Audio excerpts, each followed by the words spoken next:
Assalomu alaykum, hurmatli talabalar va tomoshabinlar. Demak, biz 9-darsimizni boshlaymiz. Iqtisodiyotda axborot kommunikatsiya texnologiyalari va tizimlari degan fandan.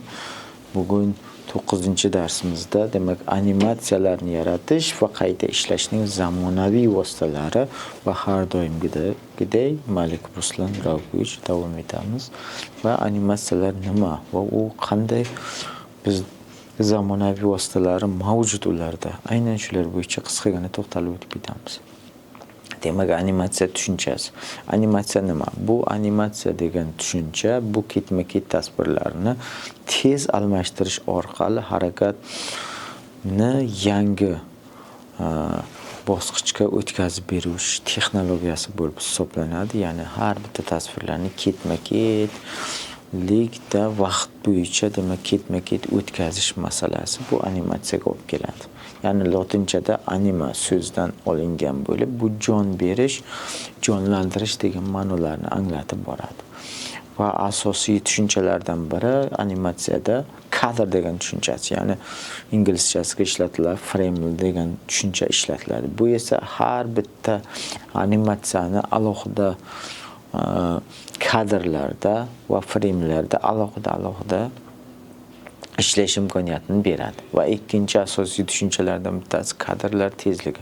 Demak, sekundlarda kadrlar o'tib borish jarayonini ko'rsatib beradi. Va keyingi asosiy tushunchasi asosiy kadr, ya'ni keyframe deydi, ya'ni kaltli kadr degan tushunchani ham beradi. Aynan harakatning boshlanishi va tugash nuqtasini ko'rsatish uchun ishlatiladi. Va keyingi asosiy tushunchasi bu oraliq kadr bo'lib hisoblanadi. Asosiy kadr orasidan o'tuvchi tasvirlarga nisbatan ishlatiladi. Va asosiy kadr tushunchasiga qaraydigan bo'lsak, demak asosiy kadr bu boshlang'ich, oraliq va tugash kadrlardan iborat bo'lib boradi. Va klassik animatsiya usullari haqida gapiradigan bo'lsak, demak birinchisi grafik animatsiya bo'lib hisoblanadi. Aynan chizilgan tasvirlar asosida animatsiyalar yaratish mumkin bo'ladi. Va keyingisi esa qo'g'irchoq animatsiyasi bo'lib hisoblanadi. Bu ko'pinchalik ishlatiladi. Uch o'lchovli qo'g'irchoqlar yordamida aynan yangi animatsiyalar yaratib boriladi. Va uchinchisi bo'lib hisoblanadi, demak rotoskopiya hisoblanadi. Bu haqiqiy harakatlarni chizib olish usuli bo'lib hisoblanadi. Ya'ni kulish, jilmayish va hokazo. Demak, yuz harakatlari yoki bo'lmasa sakrash harakatlari va hokazolar aynan rotoskopiya usuli bo'lib hisoblanadi. Va oxirgisini oladigan bo'lsak, demak 4-inchisi qo'lda chiziladigan animatsiya bo'lib hisoblanadi. Aynan bu yerda har bitta kadrda qo'lda mayda-mayda qilib chizib borish jarayonini ko'rishimiz mumkin bo'ladi. Demak, grafik animatsiyani haqida qisqagina tushuncha beradigan bo'lsak, bu asosiy ishlatiladi. Demak, reklama va marketing sohalarida ishlatib boriladi, ta'limda, video va infografika sohasida ishlatiladi, televizion dizaynlar va logotiplarni animatsiyalarni olish uchun ishlatiladi va veb-saytlar va mobil ilovalarni uchun ham ishlatib boriladi. Aynan grafik ko'rinishdagi animatsiyalar. Masalan, misol sifatida keltirishimiz mumkin. Telefonimizdagi qo'ng'iroq qiluvchi logotipini ham ko'rishimiz mumkin. Uni bosishimiz bilan ma'lum bir harakatlanib turadi. Aynan shu jarayonda demak grafik animatsiyaga misol keltirsak bo'ladi. Va qo'g'irchoq animatsiyasi. Demak, stop motion degan texnikasi, ya'ni harakatni ma'lum bir to'xtatish degan qismi ishlatiladi. Aynan qo'g'irchoqlar, uch o'lchamli qo'g'irchoqlar yoki figura asta-sekin harakatlantirib, ma'lum bir harakatlarda to'xtatish imkoniyatini beradi. Aynan shu jarayonga stop motion degan qism ishlatiladi. Ya'ni harakatni ma'lum darajada to'xtatish texnikasiga asoslanadi. Demak, bitta harakat qildimi, shu jarayonda ma'lum bir to'xtatib, yana keyin esa davom etib ketish jarayonida demak qo'g'irchoqlarni barcha jarayonlarda olishimiz mumkin. Demak, qo'llash sohasi bolalarning multik va seriallarni olish jarayonida ishlatiladi va badiiy filmlar va qisqa metrajli filmlarda olinadi. Masalan, biz ko'pinchalik ko'rgan bo'lsa, fantastik filmlarda aynan ba'zi odamlar jahli chiqqan paytiga katta odamga aylanib ketish jarayoni yoki bo'lmasa qo'llaridan kaktus tikonlar chiqib ketish jarayonida ham aynan qo'rg'oqchiq animatsiyasining ma'lum bir elementlardan foydalanib ketganimizni ko'rishimiz mumkin. Va reklama va tijorat loyihalarini tayyorlashda, muzey va ko'rgazma ekspozitsiyalarni tayyorlash jarayonida ham ishlatishimiz mumkin bo'ladi. Demak, aynan muzeyda ma'lum bir ko'rgazmalarni yaratish jarayoni, masalan, hayvonlarning ko'rgazmalarini yaratish jarayonida ham aynan ma'lum bir qo'g'irchoqlardan foydalanib ketishimiz mumkin bo'ladi. Va rotoskopiyani oladigan bo'lsak, haqiqiy aktyor yoki obyektlar harakatini kadrma-kadr bo'yicha chizib olish usuli bo'lib hisoblanadi. Aynan bu texnika 1915-yilda, demak, Max Fleischer tomonidan ixtiro qilingan bo'lib hisoblanadi. Aynan bu yerda jarayon bosqichlari o'z ichiga olib ketadi. Demak, haqiqiy harakatni videoga olish, so'ngra esa har bir kadr ustiga shaffof qog'oz qo'yib, konturda yangi chizmalar hosil qilish imkoniyatini beradi. Va hozirgi kunda esa aynan rotoskopiyadan, demak, zamonaviy usullar sifatida kompyuterda foydalanib ketilmoqda. Va afzalliklari rotoskopiya orqali, demak, yaratilgan animatsiyalar juda tabiiy va realistik ko'rinishda chiqishi bilan ajralib turadi. Demak, plastilin va qumli animatsiyalarga qaraydigan bo'lsak, demak, plastilinli animatsiya to'g'ridan to'g'ri plastilinlar yoki loy figuralar yordamida ma'lum bir shakllar yasab boriladi. Aynan ana shular ketma-ket yasash jarayoni esa aynan animatsiyani olib keladi. Va qumli animatsiya esa aynan ma'lum bir yorug' stol ustiga qum kukunlari to'shilgan bo'ladi. Aynan ularda qo'l yordamida yoki bo'lmasa maxsus asboblar yordamida biz aynan yerga chizmalar hosil qilishimiz mumkin bo'ladi. Aynan shu jarayonlarda qumli animatsiyalardan ham ishlatib ketishimiz mumkin bo'ladi. Va qo'lda chiziladigan animatsiyaga qaraydigan bo'lsak, demak, bu ham o'z navbatida 4 turga ajratiladi. Birinchisi eskez, chizish masalasi. Demak, animatorlar dastlab qo'lqop eskizlarini chizish va ularning harakatini rejalashtirishga keladi. Va ikkinchisi esa, demak, tozalash.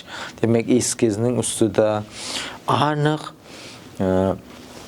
toza chizilgan bilan qayta chizib boriladi. Ya'ni birinchi chizilgani ma'lum bir qismlari o'chirilib, ikkinchi chizilgani chizib, ikkinchisi esa rejalashtirib chizib boriladi.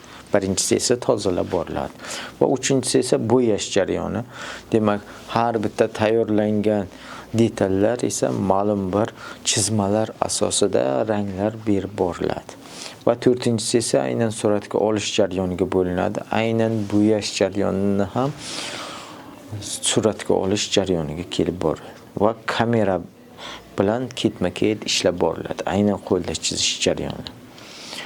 Va kompyuterda animatsiyani hosil qilish usullariga qaraydigan bo'lsak, aynan zamonaviy ko'rinishdagi texnologiyalar kadrli animatsiyalar, ya'ni har bitta kadrdagi harakatlarni ifodalab beradi va harakatni o'zgartirish jarayoni.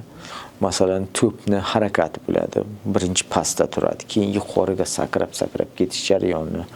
Va morfing degan tushuncha, demak, harakatlar tana harakatlari bo'ladi. Aynan shu jarayonlarni ko'rsatib beradi. Va dasturiy ta'minot animatsiyasi ham mavjud. Hozirgi kunda kompyuterda yoki bo'lmasa mobil qurilmalarda ma'lum bir harakatlarni ko'rishimiz mumkin bo'ladi. Va keyingisi 2D animatsiyalar mavjud. Demak, aynan 2D ko'rinishdagi tasvirlarda juda ham ko'p ishlatiladi. Va suyaklar qo'yish natijasida ham uni jonlantirish mumkin bo'ladi. Va bosqichma-bosqich animatsiyalar, demak, har bitta odamning yurish jarayonini ko'rsatib o'tib ketishimiz mumkin bo'ladi. Harakatni suratga olish, demak, har bitta tananing ma'lum bir nuqtalar qo'yib chiqiladi va ularga ma'lum bir asboblar joylashtirilib, uni harakatlari hisobga olinadi va boshqa usullar ham ishlatiladi. Demak, kadrli animatsiyalar to'g'ridan to'g'ri kadrlar orqali, demak, amalga oshirib boriladi. Va harakatni o'zgartirish animatsiyasini qaraydigan bo'lsak, bu to'g'ridan to'g'ri harakatga bog'liq. Demak, boshlang'ich kadr tanlab olinadi, keyin esa, demak, parametrlar va tugash kadrlargacha davom etib boradi. va shaklni o'zgartirish animatsiyasi ko'pinchalik morfing degan tushunchani olib keladi. Ya'ni bu yerda esa demak inson qiyofalarini har xil ko'rinishda bo'lishini ko'rsatib beradi yoki bo'lmasa boshqacha holatlari. Qiyofalarni o'zgartirish, real dunyoga moslashtirish masalasi aynan morfingda ko'rib boriladi. U 2D yoki 3D ko'rinishda ham aynan bu narsa amalga oshirish mumkin bo'ladi.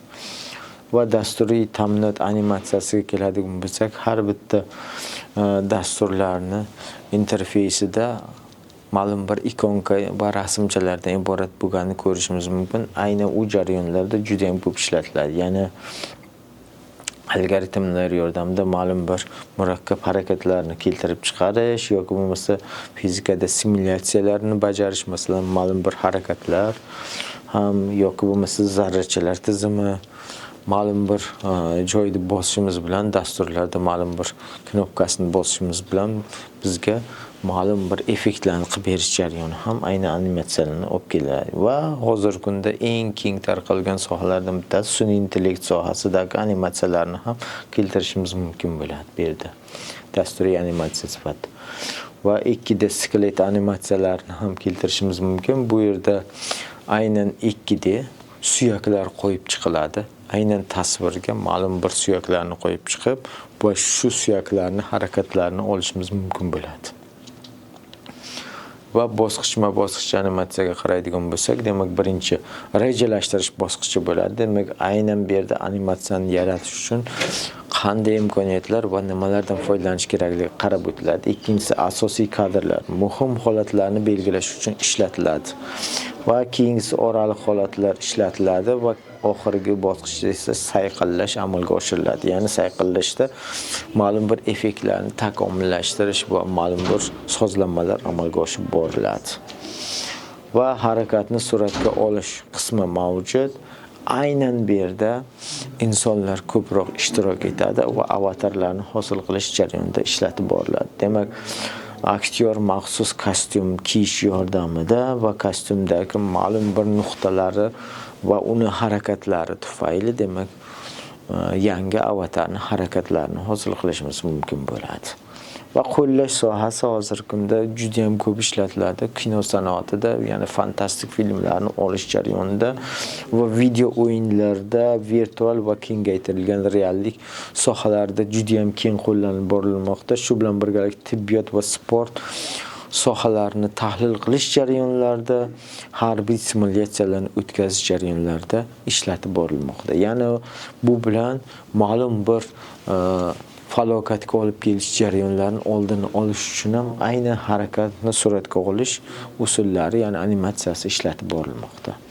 Va animatsiya usullarini solishtiradigan bo'lsak, bu birinchisi qo'lda chiziladigan, bu murakkabligi yuqori, vaqt sarflash juda ko'p va qo'llash sohasida demak badiiy filmlarda ham juda ham ko'p ishlatilib borishi mumkin va qolganini olishimiz mumkin. Masalan, morfing o'rta murakkablik, vaqt kam sarflanadi va qo'llash sohasi murakkab effektlarni hosil qilish uchun ishlatiladi. Aynan mana shunday qilib olishimiz mumkin bo'ladi. Va zamonaviy animatsiya dasturlarini qaraydigan bo'lsak, bu Adobe kompaniyasi tomonidan ishlab chiqarilgan Animati degan dastur va bepul va ochiq kodli dasturlardan bittasi bu Blender degan dastur ishlatiladi. Bu 3D ko'rinishdagi animatsiyalarni hosil qilib beradi. Va keyingisi Toon Boom degan dastur ishlatiladi. Bu ham professional animatsiyalar studiyalarini yaratish uchun xizmat qiluvchi va har xil ko'rinishdagi effektlarni yaratib berish uchun ishlatiladi. Va xulosa qilib aytadigan bo'lsak, demak bu yerda animatsiya texnologiyalari, klassik animatsiya va kompyuter usullari yordamida animatsiyalarni biz ko'rib o'tib ketdik va e'tiboringiz uchun rahmat, salomat bo'lingizlar.